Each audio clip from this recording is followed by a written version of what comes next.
Welcome to the Slop Farm. Enjoy the video. You begin by preparing the model and image. Make decisions now. In Blender, switch to UV editing and import your mesh. Mark seams and unwrap high visibility areas first because those control distortion. Create a new image at 2048 x 2048 or 4096 x 4096 depending on detail needs, then assign it to the material. Once done, enter texture paint mode and set your brush and symmetry. Make sure to paint a quick base color to block out values. This gives you a readable canvas to refine. Now you build detail with a layered approach.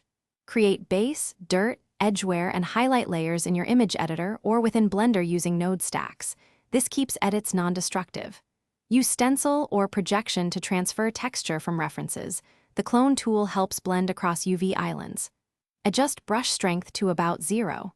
5 for gradual buildup, vary radius for strokes, and use alphas for texture. Make sure to sample colors from the model to maintain consistency, and paint along seams with careful overlap to hide joins. Finish by baking your maps, normals, ambient occlusion, roughness, and combined textures.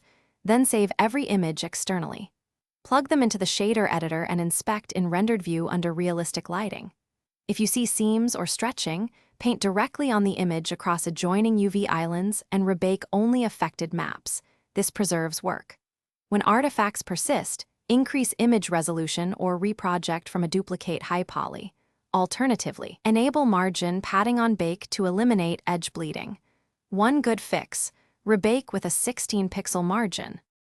Thanks for watching. Consider subscribing if we helped you today.